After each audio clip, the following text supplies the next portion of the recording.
ಓಂ ಶ್ರೀ ಗುರು ಬಸವಲಿಂಗಾಯ ನಮಃ. ಸರ್ವರಿಗೂ ಶರಣು ಶರಣಾರ್ಥಿ. ಸಕಲೇಂದ್ರಿಯಗಳಲ್ಲಿ ವಿಕಾರಿಸುವ ಮನವ ಸೆಳೆದು ನಿಂದಾತನೇ ಸುಖಿ. ಇಂದ್ರಿಯಗಳಿಚ್ಛೆಯಲ್ಲಿ ಕೀಳು ಮನಂಗೊಂಡು ಸುಳಿವಾತನೇ ದುಃಖಿ.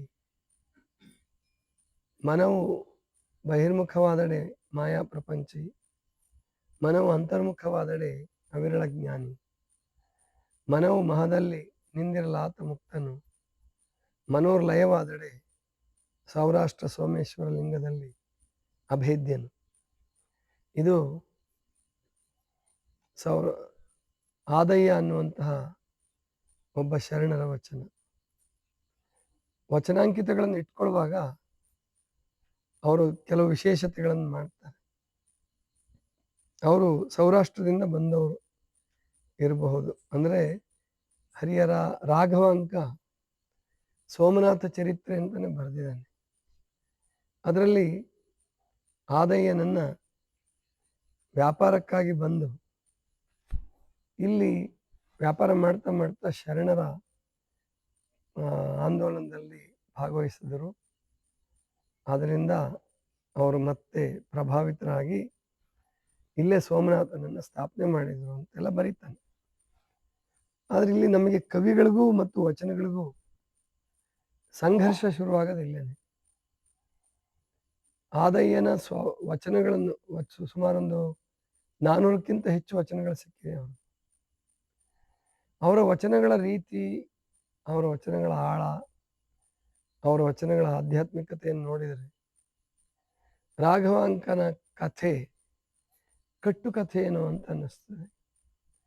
ಕೆಲವು ಸಾರಿ ಇಂಥ ಕಟ್ಟುಕಥೆಗಳು ಆಗಿರಬಹುದೇನೋ ಅಂತ ಅನಿಸ್ಬಿಡುತ್ತೆ. ಆದ್ರೆ ವಿದ್ವಾಂಸರು ಕವಿಗಳನ್ನೇ ಹೆಚ್ಚಾಗಿ ಆಧರಿಸಿ ಶರಣರ ಚರಿತ್ರೆಗಳನ್ನು ಬರೆದಿದ್ದಾರೆ. ನಾವು ಇದು ಕಟ್ಟುಕತೆ ಅಂತ ಹೇಳಿದ್ರೆ ಅವ್ರು ನಮ್ಗೇನು ಪ್ರಶ್ನೆ ಕೇಳ್ತಾರೆ ಅಂದ್ರೆ, ಮತ್ತೆ ಹಾಗಾದ್ರೆ ಮೋಳಿಗೆ ಮಾರಯ್ಯನವ್ರದ್ದು ಕಟ್ಟುಕತೆ ಇರ್ಬೋದಾ ಅಂದ್ಬಿಡ್ತಾರೆ. ಇಲ್ಲ, ಮೋಳಿಗೆ ಮಾರಯ್ಯನವರ ವಚನಗಳಲ್ಲಿಯೇ ಅವರು ಕಾಶ್ಮೀರದ ರಾಜರಾಗಿದ್ದಂತಹ ಉಲ್ಲೇಖ ಅವ್ರ ವಚನಗಳಲ್ಲಿ, ಮತ್ತು ಅವರ ಶ್ರೀಮತಿ ಏನು ಮೋಳಿಗೆ ಮಹಾದೇವಮ್ಮನವ್ರು ಇದ್ರಲ್ಲ, ಅವ್ರ ವಚನಗಳಲ್ಲೇ ನಮ್ಗೆ ಆಧಾರ ಸಿಕ್ಬಿಡುತ್ತೆ. ಇದೇ ಅವ್ರು ಗೋಜಲು ಮಾಡೋದು ಅಂತಂದ್ರೆ ಕವಿಗಳು ಇಲ್ಲಿ ಹರಿಹರ ಬಸವಣ್ಣವ್ರ ಚರಿತ್ರೆ ಹೇಳುವಾಗ ಬಹಳ ಒಳ್ಳೊಳ್ಳೆ ಸಂಗತಿಗಳನ್ನ ಹೇಳ್ತಾನೆ. ಕೆಲವು ಸಾರಿ ಅಷ್ಟೇ ವಿರುದ್ಧವಾಗಿ ನಂಬಕ್ಕೆ ಆಗಲ್ಲ ಅಂತ ಚರಿತ್ರೆಗಳನ್ನು ಹೇಳ್ಬಿಡ್ತಾನೆ. ಅವರ ಅಂದ್ರೆ ಬಸವಣ್ಣನವರ ಪತ್ನಿ ನೀಲಲೋಚನೆ ಅನ್ನೋದನ್ನ ಎಲ್ಲೂ ಹೇಳೋದಿಲ್ಲ ಅವನು. ನೀಲಲೋಚನೆ ಅಮ್ಮನವರ ಹೆಸರೇ ಪ್ರಸ್ತಾಪ ಆಗಲ್ಲ. ಗಂಗಾಂಬಿಕೆ ಅನ್ನುವ ಹೆಸರು ಬಂದಿದ್ದು ಪ್ರಾಯಶಃ ಹರಿಹರನಿಂದನೇ ಅಂತ ಕಾಣಿಸುತ್ತೆ. ಶರಣರ ಯಾವ ವಚನಗಳಲ್ಲೂ ಕೂಡ ಗಂಗಾಂಬಿಕೆ ವಚನ ಹೆಸರು ಬರಲ್ಲ. ಇಂತಹ ಪ್ರಸಂಗಗಳಲ್ಲಿ ನಮಗೆ ಕವಿಗಳ ಬಗ್ಗೆ ಅನುಮಾನ ಉಂಟಾಗುತ್ತೆ. ಅದಕ್ಕೆ ಇತಿಹಾಸದ ಬಗ್ಗೆ ಬಹಳ ತಲೆ ಕೆಡಿಸ್ಕೊಳ್ಳಾರ್ದೇನೆ ಶರಣರ ವಚನಗಳನ್ನು ಆಧರಿಸಿ ಶರಣರ ಚರಿತ್ರೆಯನ್ನು ಕಟ್ಟಿಕೊಳ್ಳೋದು ಬಹಳ ಒಳ್ಳೆಯದೇನೋ ಅಂತ ಅನ್ನಿಸ್ತದೆ. ಆ ದೃಷ್ಟಿಯಿಂದನೇ ವಚನ ಹೃದಯ ಅನ್ನುವಂಥದ್ದು ನಿರ್ಮಾಣ ಮಾಡೋದಕ್ಕೆ ಪ್ರೇರಣೆ ಆಯಿತು. ಇಲ್ಲಿ ಈ ವಚನದಲ್ಲಿ ಆದಯ್ಯನವರು ಬಹಳ ಅದ್ಭುತವಾಗಿ ಮನಸ್ಸಿನ ವಿಷಯವನ್ನು ಹೇಳ್ತಾರೆ. ಆರೋಗ್ಯದಲ್ಲಿ ನಿಮಗೆಲ್ಲ ಗೊತ್ತಿದೆ, 4 ರೀತಿಯ ಆರೋಗ್ಯವನ್ನು ಪಡೆಯಬೇಕು ಅಂತ ಹೇಳ್ತೀವಿ. ಒಂದನೇದು ಯಾವುದು? ದೈಹಿಕ ಆರೋಗ್ಯ. ಎರಡನೇದು ಮಾನಸಿಕ ಆರೋಗ್ಯ. ಮೂರನೇದು ಸಾಮಾಜಿಕ ಆರೋಗ್ಯ. 4ನೇದು ಆಧ್ಯಾತ್ಮಿಕ ಆರೋಗ್ಯ. ಈ 4 ರೀತಿಯ ಆರೋಗ್ಯಗಳನ್ನು ನಾವು ಪಡ್ಕೊಳ್ಬೇಕು. ಆ ದೃಷ್ಟಿಯಿಂದ ಮಾನಸಿಕ ಆರೋಗ್ಯ ಅನ್ನೋದ್ರಲ್ಲಿ ಈ ವಚನ ಬರ್ತದೆ. ಮಾನಸಿಕ ಆರೋಗ್ಯ. ಮನಸ್ಸಿಗೂ ರೋಗ ಬರುತ್ತಾ? ಹೌದು, ಮನಸ್ಸಿಗೂ ರೋಗ ಬರುತ್ತೆ. ಮನಸ್ಸು ಎಷ್ಟು ರೋಗಿ ಆಗುತ್ತೆ ಅಂದರೆ ದೇಹವನ್ನು ಒದ್ದಾಡಿಸ್ಬಿಡುತ್ತೆ, ದೇಹನ ಎಲ್ಲೆಲ್ಲೋ ಕೆಡವುತ್ತೆ. ಈ ದುಶ್ಚಟಗಳು, ದುರ್ಗುಣಗಳು, ಮಾನಸಿಕ ಅನಾರೋಗ್ಯನೇ ಅವೆಲ್ಲ. ಇನ್ನು ಹುಚ್ಚಿಡಿಯೋದು ಅಂತ ಹೇಳ್ತಿರಲ್ಲ, ಕೆಲವರು ಮೈ ಮೇಲೆ ಪ್ರಜ್ಞೆ ಕಳ್ಕೊಂಡು ಹೇಗೆ ಓಡ್ತಾರೆ, ಕೆಲವರಿಗೆ ಡಿಪ್ರೆಷನ್ನು, ಸ್ಟ್ರೆಸ್ಸು, ಆತ್ಮಹತ್ಯೆ ಮಾಡ್ಕೊಳ್ಳುವಂತಹ ಭಾವನೆ, ಇದೆಲ್ಲ ಮಾನಸಿಕ ಅನಾರೋಗ್ಯಗಳೇ. ಹಾಗಾದ್ರೆ ಮಾನಸಿಕ ಆರೋಗ್ಯ ಅಂದರೆ ಶಾಂತಿ, ಸಮಾಧಾನ, ಪರೋಪಕಾರ, ದಾನ, ಧರ್ಮ. ಒಟ್ಟು ಧರ್ಮ ಮಾರ್ಗದಲ್ಲಿರೋದು ಮಾನಸಿಕ ಆರೋಗ್ಯ, ಅಧರ್ಮ ಮಾರ್ಗದಲ್ಲಿರೋದು ಮಾನಸಿಕ ಅನಾರೋಗ್ಯ. ಎಷ್ಟೋ ಸಾರಿ ಹಿಂಗಾಗತ್ತೆ, ಅವನು ಹುಚ್ಚ ಅಂತ ಏನು ಘೋಷಣೆ ಆಗಿರಲ್ಲ, ಅವನೇನು ಹಾಸ್ಪಿಟ್ಲಿಗೆ ಸೇರಿರಲ್ಲ, ಆದರೆ ಹುಚ್ಚರಿಗಿಂತ ಹೆಚ್ಚು ಕೆಟ್ಟದ್ದನ್ನು ಅವನ ಜಗತ್ತಿಗೆ ಮಾಡಬಲ್ಲ. ಭ್ರಷ್ಟಾಚಾರಿ, ಅತ್ಯಾಚಾರಿ, ಇವರೆಲ್ಲ ಏನಿದಾರಲ್ಲ ಅವರು ಯಾವ ಹುಚ್ಚರಿಗಿಂತ ಕಡಿಮೆ ಅಲ್ಲ. ಅದು ಮಾನಸಿಕ ಅನಾರೋಗ್ಯನೇ.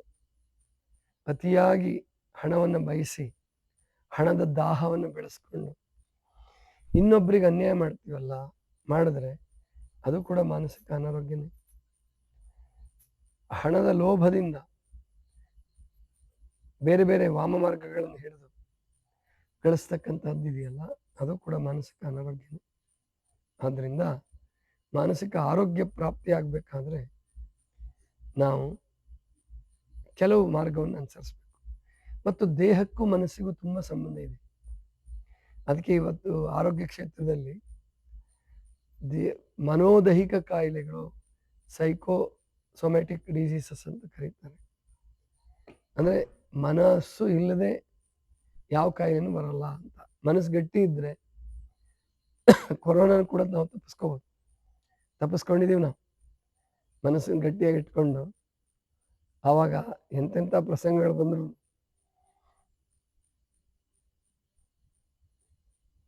ಔಷಧಿ ಮಾತ್ರೆಗಳಿಗೆ ಹೋಗ್ಲಾರ್ದಂಗೆ ಗಟ್ಟಿಯಾಗಿ ಆರೋಗ್ಯವನ್ನು ಕಾಪಾಡ್ಕೊಂಡಿದ್ದೀವಿ. ಡೆಂಗು ಜ್ವರ ಬಂದು ಏನು ಬದುಕು ಸಾವಿನ ಜೊತೆ ಹೋರಾಟ ಮಾಡೋ ಪ್ರಸಂಗ ಬಂದರೂ ಕೂಡ ಯಾವುದೇ ಮಾತ್ರೆ ಔಷಧಿ ಇಲ್ದಂಗೆ ಅದನ್ನು ಪರಿಹರಿಸ್ಕೊಂಡು ಆನಂದವಾಗಿ ಬದುಕ್ತಾ ಇರ್ತಕ್ಕಂಥದ್ದನ್ನು ನನ್ನ ಜೀವನದಲ್ಲೇ ಧೈರ್ಯವಾಗಿ ನಾನು ಹೇಳಬಲ್ಲೆ. ಅಂದರೆ ಮನಸ್ಸು ಅನ್ನುವಂಥದ್ದು ಗಟ್ಟಿಯಾಗಿ ಇಟ್ಕೊಂಡ್ರೆ, ಜೊತೆಗೆ ಮನಸ್ಸನ್ನು ಸನ್ಮಾರ್ಗದಲ್ಲಿಟ್ಟರೆ, ಧರ್ಮ ಮಾರ್ಗದಲ್ಲಿಟ್ಟರೆ ಬಹಳ ಅದ್ಭುತವಾದಂತಹ ಶಕ್ತಿ ಕೊಡುತ್ತೆ ಮನಸ್ಸು. ಮನಸ್ಸಿಗಿರುವ ಶಕ್ತಿಯ ಅಂದರೆ ಮನಸ್ಸು ಮತ್ತು ಚಿತ್ತ ಎರಡೂ ಕೂಡ ಹೇಳ್ಬೇಕಿಲ್ಲಿ. ಚಿತ್ತ ಮತ್ತು ಮನಸ್ಸು ಎರಡನ್ನೂ ಅರ್ಥ ಮಾಡ್ಕೋಬೇಕು. ಚಿತ್ತ ಅನ್ನೋ ಶಬ್ದ ಕೇಳಿದಿರಲ್ಲ ನೀವು ಅಲ್ವಾ? ಚಿತ್ತ ಮನಸ್ಸಿನ ಆಳವಾದ ಭಾಗ. ಚಿತ್ತ ಅನ್ನುವಂಥದ್ದೇನಿದೆ ಅದು ಮನಸ್ಸಿನ ಆಳವಾದ ಭಾಗ. ನಿಮಗೆ ತಿಳಿಯಂಗೆ ಉದಾಹರಣೆ ಕೊಡ್ತೀನಿ ಸುಮ್ಮನೆ. ಈಗ ನೀವು ಮನೆ ನಡೆಸ್ಬೇಕಾದ್ರೆ ಮನೆಗೆ ಸಾಮಾನು ತರ್ತೀರಿ, ತಿಂಗಳ ಸಾಮಾನು ಒಟ್ಟಿಗೆ ತರ್ತೀರಿ. ಕೆಲವರು ತಿಂಗಳಿಗೆ ಆಗೋಷ್ಟು, 2 ತಿಂಗಳಿಗೆ ಆಗೋಷ್ಟು ಸಾಮಾನುಗಳನ್ನು ಒಟ್ಟಿಗೆ ತರ್ತೀರಿ. ದವಸ ಧಾನ್ಯ ಬೆಳ್ಕೊಂಡು ಬರ್ತೀರಿ. ದವಸ ಧಾನ್ಯ ಎಲ್ಲಿಂದ ಹೊಲದಾಗೆ ಬೆಳೆದಿದ್ರೆ ಬರ್ಬೋದು. ಅಲ್ಲಿ ಅಡುಗೆ ಮಾಡುವ ಪ್ರಸಂಗ ಬಂದಾಗ ಬಹಳ ಸಾಮಾನುಗಳನ್ನು ನೀವು ಅಡುಗೆ ಮನೇಲಿ ಇಡಲ್ಲ. ಭಾಳ ಸಾಮಾನುಗಳು ಎಲ್ಲಿಡ್ತೀರ? ಸ್ಟೋರ್ ರೂಮಲ್ಲಿ ಇಡ್ತೀರ, ಉಗ್ರಣಾಲಯದಲ್ಲಿ ಇಡ್ತೀರ. ಈಗ ನಾವು ಮಠದಲ್ಲಿ ಉಗ್ರಣಾಲಯದಲ್ಲಿ ಭಾಳ ಸಾಮಾನು ಇಟ್ಟಿರ್ತೀವಿ. ಅಡುಗೆ ಮನೆಗೆ ಎಷ್ಟು ಬೇಕೋ ಅಷ್ಟು ಇಟ್ಕೊಂಡಿರ್ತೀವಿ. 1 ದಿವಸದ್ದು, 2 ದಿವಸದ್ದು, 3 ದಿವಸದ್ದು ಇಟ್ಟಿರ್ತೀವಿ. ಬಾಕಿ ಅಂತ ನಾವು ಖಾಲಿಯಾದಂಗೆ ಸ್ಟೋರ್ ರೂಮಲ್ಲಿ ತುಂಬಿಕೊಡ್ತೀವಿ. ಅಲ್ಲಿಂದ ಸಂಗ್ರಹ ಮಾಡಿ ಇಡ್ತೀವಿ. ಹಾಗೆಯೇ ಈ ಚಿತ್ತ ಅನ್ನುವಂಥದ್ದು ಏನಿದೆಯಲ್ಲ ಅದು ಸ್ಟೋರ್ ರೂಮ್ ಇದ್ದಂಗೆ. ಮನಸ್ಸು ಅಂತ ಏನಿದೆಯಲ್ಲ ಅದು ಅಡುಗೆ ಮನೆ ಇದ್ದಂಗೆ. ಗೊತ್ತಾಯ್ತಲ್ವಾ? ದೈನಂದಿನ ಕಾರ್ಯಚಟುವಟಿಕೆಗಳು, ವಿದ್ಯಾಭ್ಯಾಸ ಮಾಡೋದು, ಇದೆಲ್ಲ ಏನಿದೆ ಮನಸ್ಸಿನ ಕೆಲಸ. ಪರೀಕ್ಷೆ ಬರೆಯೋದು ಅದು ಕೂಡ ಮನಸ್ಸಿನ ಕೆಲಸನೇ. ಹಾಗಾದರೆ ಚಿತ್ತದಲ್ಲಿ ಏನು? ಜನ್ಮಾಂತರಗಳ ಸಂಸ್ಕಾರ, ಎಷ್ಟೋ ಜನ್ಮಗಳ ಸಂಸ್ಕಾರ ತುಂಬಿಕೊಂಡಿರುತ್ತೆ ಅದರಲ್ಲಿ. ಅದಕ್ಕೆ ಸಾಧಕರು ಯಾವಾಗ ಧ್ಯಾನಕ್ಕೆ ಇಳಿಬೇಕು, ವೈರಾಗ್ಯ ಮಾರ್ಗಕ್ಕೆ ಹೊರಡಬೇಕು ಅಂದಾಗ ಲೌಕಿಕರಿಗಿಂತ ಹೆಚ್ಚು ಕಷ್ಟ ಅವ್ರಿಗೆ ಬರ್ತದೆ. ನಾವು ಸಾಮಾನ್ಯ ತ್ಯಾಗ ಮಾಡಿ ಹೊರಗಡೆ ಬರುವಾಗ, ಮನೆ ಬಿಟ್ಟು ಹೊರಗೆ ಬರುವಾಗ ವಿಧಿ ಅಥವಾ ಪರಮಾತ್ಮ ಒಂದು ಆಮಿಷವನ್ನು ಹೊಡ್ತಾನೆ. ನಮಗೆ ಹಲವ ಪ್ರಭುಗಳ ಒಂದು ವಚನ ಪ್ರೇರಣೆ ಆಗ್ತಾ ಇತ್ತು ಅವಾಗ. ಸಾಸುವೆಯಷ್ಟು ಸುಖಕ್ಕೆ ಸಾಗರದಷ್ಟು ದುಃಖ ನೋಡ, ಗಳಿಗೆ ಬೇಟವ ಮಾಡಿ ಏನೆಂಬ ಪರಿಯ ನೋಡ, ತನ್ನ ನಿಕ್ಕಿ ನಿಧಾನವ ಸಾಧಿಸಿ ಎನ್ನುವಡಿ ಭಿನ್ನಾಣ ತಪ್ಪಿತ್ತು ಗುಹೇಶ್ವರ. ಅಂದ್ರೆ ಈ ವಚನವನ್ನ ಲಿಂಗಾನಂದ ಸ್ವಾಮಿಗಳ ಪ್ರವಚನದಾಗ ಹೇಳಿದ್ರು. ಸಂಸಾರದ ಸುಖ ದುಃಖ ಸುಖ ಹೆಂಗೆ ಅಂದ್ರೆ ಹೋಲಿಕೆ ಮಾಡಿ ಹೇಳ್ತಿದ್ರು ಅವರು. ಸಂಸಾರದಲ್ಲಿ ಸಾಸುವೆಷ್ಟು ಸುಖ, ಸಾಗರದಷ್ಟು ದುಃಖ. ಆಧ್ಯಾತ್ಮ ಕ್ಷೇತ್ರದಲ್ಲಿ ಸಾಗರದಷ್ಟು ಸುಖ, ಸಾಸುವೆಷ್ಟು ದುಃಖ ಅಂತ ಹೇಳಿದ್ರು ಅವರು. ನನ್ಗೆ ಚೆನ್ನಾಗಿ ನೆನಪಿದೆ. ಈ ಈ ಆಮಿಷಕ್ಕೆ ಒಳಗಾಗ್ಬಿಟ್ಟು ನಾವು ಬೇರೆ ಬೇರೆ ಕಾರಣಗಳು ಇಟ್ಕೊಂಡು ಮನೆ ಬಿಟ್ಬಿಡ್ತೀವಿ. ಮನೆ ಬಿಟ್ಟು ಕೆಲವು ದಿವಸ, ಕೆಲವು ತಿಂಗಳು ಅಥವಾ 1 ವರ್ಷ 2 ವರ್ಷ ಆದ್ಮೇಲೆ ಗೊತ್ತಾಗುತ್ತೆ ಆಕ್ಚುಲಿ ಆ ಸಾಧಕ ಜೀವಿ ಸಂಸಾರಿಗಳಿಗಿಂತ ಹೆಚ್ಚು ಕಷ್ಟ ಅನುಭವಿಸ್ಬೇಕಾಗುತ್ತೆ. ಸುಖನೂ ಇದೆ, ಸುಖ ಇಲ್ಲ ಅಂತ ಏನಲ್ಲ, ಸುಖ ಇದೆ, ಹೆಸರಿದೆ, ಆಮೇಲೆ ಉದ್ಧಾರ ಇದೆ, ಜನ್ಮ ಜನ್ಮಾಂತರಗಳ ಬಂಧನ, ಆ ಏನು ಕಷ್ಟ ಕಾರ್ಪಣ್ಯಗಳನ್ನೆಲ್ಲ ತಪ್ಪಿಸ್ಕೊಳ್ಬೋದು. ಆದರೆ ಸಾಧಕರಿಗೆ ಗೊತ್ತಿರಲಿ, ಇಲ್ಲಂತೂ ಯಾರೋ ನೀವು ಸಾಧನಾ ಪಥಕ್ಕೆ ಬರೋರಿಲ್ಲ, ಎಲ್ಲ ಸಾಧನೆ ಆ ವಯಸ್ಸು ಮುಗಿಸ್ಬಿಟ್ಟಿದ್ದೀರ, ಈಗಾಗಲೇ ಸಂಸಾರಕ್ಕೆ ಪ್ರವೇಶ ಮಾಡಿಬಿಟ್ಟಿದ್ದೀರ. ಇಲ್ಲಿ ಸಾಧಕರಾದಂಥವ್ರು ಮೊದಲಿಗೆ ತುಂಬ ಕಷ್ಟ ಅನುಭವಿಸ್ಬೇಕಾಗುತ್ತೆ. ಪ್ರಭುದೇವರು ಕಷ್ಟ ಅನುಭವಿಸಿದ್ದಾರೆ, ಇಲ್ಲ ಅಂತೇನಲ್ಲ. ಈ ವಚನದ ಭಾವನೆ ಅವ್ರಿಗೆ ಪ್ರಾರಂಭದಲ್ಲಿತ್ತು.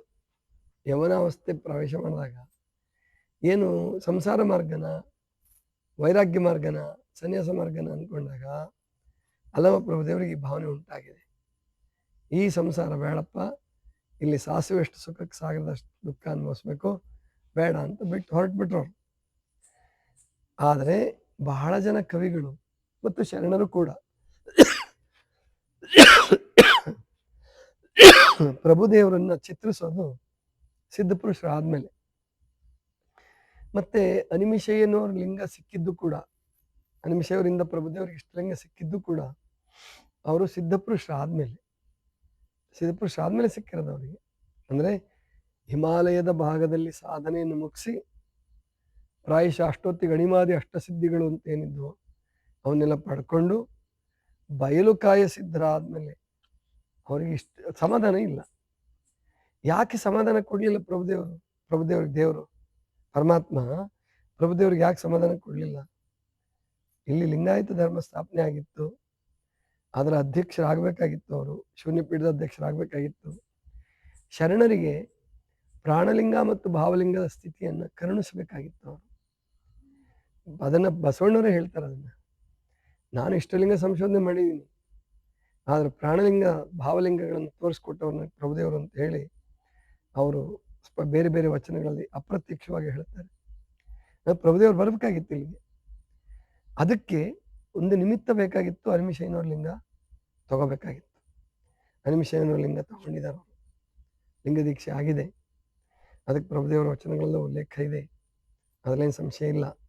ಚನ್ನಬಸವಣ್ಣವ್ರ ವಚನದಲ್ಲಿ, ಬಸವಣ್ಣವ್ರ ವಚನದಲ್ಲಿ ಎಲ್ಲರಲ್ಲೂ ಉಲ್ಲೇಖ ಸಿಗುತ್ತೆ.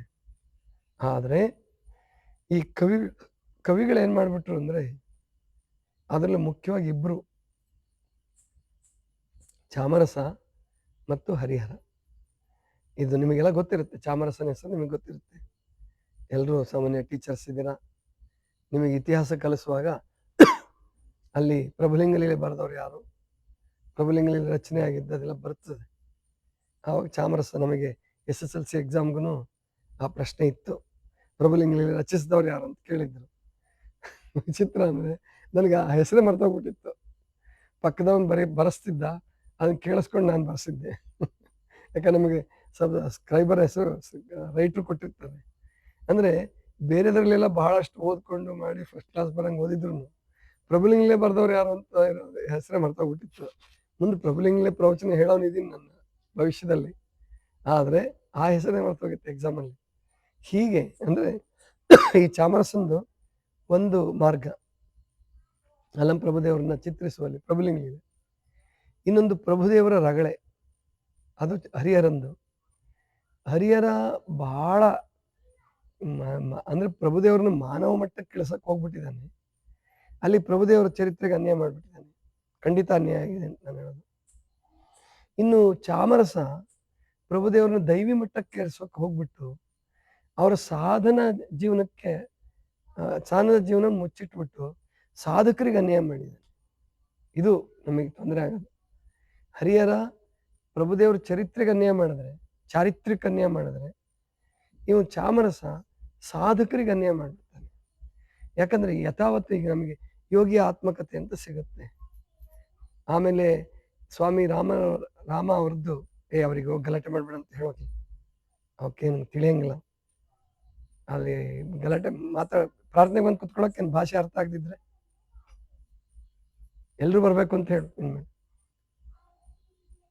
ಆಮೇಲೆ ಏನು ಪ್ರಭುದೇವರ ಚಾರಿತ್ರ್ಯಕ್ಕೆ ಅನ್ಯಾಯ ಮಾಡಿದ್ರು ಕೂಡ ಅದು ಇತಿಹಾಸಕ್ಕೆ ದ್ರೋಹನೇ. ಸಾಧಕರಿಗೆ ಅನ್ಯಾಯ ಮಾಡಿದ್ರು ಕೂಡ ಅದು ಇತಿಹಾಸಕ್ಕೆ ಅನ್ಯಾಯನೇ. ಅಂದ್ರೆ ನಮ್ಮಲ್ಲಿ ಭಾರತ ದೇಶದಲ್ಲಿ ಇದರಿಂದನೇ ಬ್ರಿಟಿಷರು ಬರಂಗಾಗಿದ್ದು ಅಥವಾ ಭಾರತದ ಅಸ್ಮಿತೆ, ಭಾರತ ದೇಶದ ಆಧ್ಯಾತ್ಮಿಕ ಪರಂಪರೆ ಸರಿಯಾಗಿ ಚಿತ್ರಿತ ಆಗಲಿಲ್ಲ. ಐತಿಹಾಸಿಕ ಪ್ರಜ್ಞೆಯಿಂದ ಚಿತ್ರಿತ ಆಗಲಿಲ್ಲ. ಪುರಾಣ ಪ್ರಜ್ಞೆಗೆ ಹೋಗ್ಬಿಟ್ರು. ಅದೇ ಆಗಿದ್ದು. ಹರಿಹರ ಪ್ರಭುದೇವ್ರನ್ನ ಹೆಂಗ್ ಚಿತ್ರಿಸ್ತಾನೆ ಅಂದ್ರೆ ತೀರಾ ಸಾಮಾನ್ಯವಾಗಿ ಕಾಮಲತೆ ಅನ್ನುವಂಥ ಒಬ್ಬ ಹೆಣ್ಣಿನ ಬಗ್ಗೆ ಮೋಹ ಬೆಳೆಯುತ್ತೆ. ಇಬ್ರು ಕೆಲವು ದಿವಸ ಒಟ್ಟಿಗೆ ಇರ್ತಾರೆ. ಮುಂದೆ ಕಾಮಲತೆ ಜ್ವರದಿಂದ ತೀರ್ಕೊಂತಾಳೆ. ತೀರ್ಕೊಂಡ್ಮೇಲೆ ಪ್ರಭುದೇವ್ರಿಗೆ ಹುಚ್ಚಿಡ್ದು ಬಿಡುತ್ತೆ. ಅಲಂಪ್ರಭು ಹುಚ್ಚಿಡಿಯುತ್ತಂತೆ. ಆ ಹುಚ್ಚಿಡ್ದು ಆ ಕಲ್ಲು ಮಣ್ಣು ತೂರ್ತಾ ಇರುವಾಗ ಕಿತ್ತ ಹೆಂಟೆಯ ಕೆಳಗಡೆ ಒಂದು ಹೊನ್ನಿನ ಕಳಸ ಸಿಕ್ತು. ಅಲ್ಲಿ ಪ್ರಭುದೇವರಿಗೆ ಅದನ್ನು ಅಗದು ಕೆಳಗಡೆ ಹೋದ್ರು. ಅಲ್ಲಿ ಅನಿಮಿಷೈನ್ ಲಿಂಗ ಸಿಕ್ತು ಅಂತ ಹರಿಹರ ಬರೀತಾನೆ. ಇದಕ್ಕಿನ್ನೂ ಹುಚ್ಚುಚ್ಚಾಕಾರ ಬರೆಯೋದು ಎಲ್ಲಿ ಅವನು ಅಂತಂದ್ರೆ, ಅನಿಮಿಷಯ್ಯ ಹೆಂಗ ಶರಣರಾದ್ರು, ಹೆಂಗ್ ಲಿಂಗ ಸಿಕ್ತು ಅನ್ನೋದ್ರ ಬಗ್ಗೆ ಅವನು ಬರ್ದಿರೋದು ನೋಡ್ಬಿಟ್ರೆ ಅದು ಶರಣ ತತ್ವ ಪೂರ ವಿರುದ್ಧನೇ ಆಗೋಗ್ಬಿಡುತ್ತೆ. ವಸುದೇಶ ಭೂಪಾಲ ಅನ್ನುವಂಥವನು ಪಟ್ಟದ ಕಲ್ಲಿನ ಅರಸಾಗಿದ್ದ. ಅವನು ದಿವಸ ಶಿವಲಿಂಗದ ದರ್ಶನ ಮಾಡಿ ಊಟ ಮಾಡಬೇಕು. ನಮ್ದು ಗುಡಿಲ ಇರುವಂಥ ಸ್ಥಾವರಲಿಂಗ ಶಿವಲಿಂಗ ದರ್ಶನ ಮಾಡಿ ಊಟ ಮಾಡಬೇಕು ಅನ್ನೋದು ಅವನ ನಿಯಮ. ಬೇಟೆಗೆ ಹೋಗಿದ್ದ. ಬೇಟೆಗೆ ಹೋಗಿ ಅಲ್ಲಿ ದಾರಿ ತಪ್ಪಿಸ್ಕೊಂಡ. ಅವನಿಗೆ ಶಿವಲಿಂಗ ದರ್ಶನ ಗುಡಿ ಸಿಗಲಿಲ್ಲ ಕಾಡಲ್ಲಿ. ಇನ್ನು ನಾನು ಶಿವಲಿಂಗ ನೋಡ್ಲಾರ್ದೆ ನಾನು ಊಟ ಮಾಡಲ್ಲ ಅಂತ ಹೇಳಿ ಹಾಗೆ ಕೂತ್ಕೊಂಡ. ಆಮೇಲೆ ಅಲ್ಲಿ ಒಂದು ಗೂಳಿ ಇತ್ತಂತೆ, ಅದು ಲಿಂಗ ಆಗೋಯ್ತು. ಗುಳಿ ಇದ್ದಿದ್ದು ಲಿಂಗ ಆಯ್ತು. ಆ ಲಿಂಗನ ದರ್ಶನ ಮಾಡಿ ಸಂತೋಷ ಆಯ್ತಂತೆ. ಊಟನೂ ಬೇಡ ಏನು ಬೇಡ ಅಂತೇಳಿ ಆ ಲಿಂಗನೇ ಕೈಲಿಟ್ಕೊಂಡು ತಪಸ್ಸಿಗೆ ಕೂತ್ಬಿಟ್ಟ ಅಂತ ಬರೆದ್ಬಿಟ್ಟ ಹರಿಹರ. ಇದರಂಥ ಸುಳ್ಳು ಅವನು ಯಾರೇ ಹೇರಲಿ, ಕಲಬುರ್ಗಿನೇ ಒಪ್ಪಲಿ, ಮತ್ತೊಬ್ಬರೇ ಒಪ್ಪಲಿ, ಯಾರೇ ಒಪ್ಪಲಿ, ಇದು ಸಂಪೂರ್ಣ ಸುಳ್ಳು. ಯಾಕಂದ್ರೆ ಅನಿಮಿಷೈನ್ಗೆ ಲಿಂಗ ಕೊಟ್ಟಿದ್ದು ಬಸವಣ್ಣ ಅನ್ನೋದು ಸ್ಪಷ್ಟವಾಗಿ ಹೇಳ್ತಾರೆ. ಅದನ್ನು ಅನಿಮಿಷೈನ್ಗೆ ಲಿಂಗವ ಕೊಟ್ಟಾತ ಬಸವಣ್ಣ, ಆ ಲಿಂಗ ನಿನಗೆ ಸಿಲುಕುತ್ತಾಗಿ ನಾವಿಬ್ಬರು ಒಂದೇ ಸಂಪ್ರದಾಯದ ಕಂದರ್ ನೋಡ ಚಂದ ಬಸವಣ್ಣವ್ರು ಹೇಳ್ತಾರೆ. ಅನಿಮಿಷೈನವ್ರನ್ನ ನೀಲಮ್ನವರು ನೆನೆಸ್ತಾರೆ. ನೀಲಲೋಚನೆ ಅಮ್ಮ ಅನಿಮಿಷೈನ ನೆನೆಸ್ತಾರೆ. ಅನಿಮಿಷೈನವ್ರು ಕಲ್ಯಾಣಕ್ಕೆ ಬಂದಿದ್ದಾರೆ, ಅನುಭವ ಮಂಟಪಕ್ಕೂ ಬಂದಿದ್ದಾರೆ, ಅವ್ರ ಅನುಭವ ಮಂಟಪದಲ್ಲಿ ಇದ್ದಾರೆ. ಆದ್ರೆ ಪ್ರಭುದೇವರಿಗೆ ಹೆಂಗ್ ಲಿಂಗ ಸಿಕ್ತು ಅದು ಮುಚ್ಚಿಟ್ಬಿಟ್ಟಿದೆ ಇತಿಹಾಸ. ಅದೇನು ಪರಮಾತ್ಮ ಉದ್ದೇಶಪೂರ್ವಕವಾಗಿ ಮುಚ್ಚಿಡ್ಸಿದ್ನೋ ಅಥವಾ ಭಾರತೀಯರ ಪಾಪದ ಫಲವೋ ಗೊತ್ತಿಲ್ಲ. ಅದು ನಿಜವಾಗಿ ಯಥಾವತ್ತಾಗಿ ಸಿಕ್ಕಿದ್ರೆ ಅದರಂತ ಇನ್ನೂ ಎಷ್ಟು ಜನ ಸಾಧಕರಾಗ್ತಿದ್ರು ಇಷ್ಟಲಿಂಗ ಮಾರ್ಗದಲ್ಲಿ.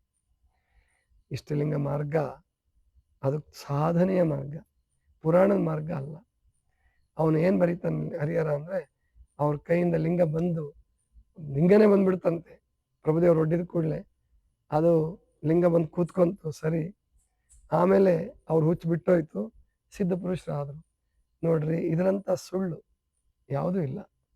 ಒಂದು ಲಿಂಗ ಕೊಟ್ಟು ಅಂದ್ರೆ ಪ್ರಭುದೇವ್ರ ವ್ಯಾಕರಣ, ಪ್ರಭುದೇವ್ರ ವಚನ, ಅವರ ಮಾಡಿದ ಸಾಧನೆ, ಅವರು ಏನು ಸಾಧಕರ ಬಗ್ಗೆ ಅವ್ರಿಗಿದ್ದ ಕಳಕಳಿ, ಅದನ್ನೆಲ್ಲ ನೋಡ್ಬಿಟ್ರೆ ನಮಗೆ ಇಷ್ಟು ಸಂತೋಷ ಆಗುತ್ತೆ. ಅವರೊಬ್ರು ಹುಚ್ಚರಾಗಿದ್ರ, ಹೆಣ್ಣಿನ ಹುಚ್ಚು ತಂದಿಂದ ಹೋಗಿ ಲಿಂಗ, ಹಂಗಾದ್ರೆ ಇನ್ನೂ ಯಾರಿಗಾರ ಲಿಂಗ ಕೊಟ್ಬಿಟ್ಟು ಹುಚ್ಚು ಬಿಡಿಸ್ಬಿಟ್ಟು ಅವ್ರನ್ನ ಪ್ರಭುದೇವ್ರು ಮಾಡ್ಬೇಕಾಗಿತ್ತಲ್ಲ.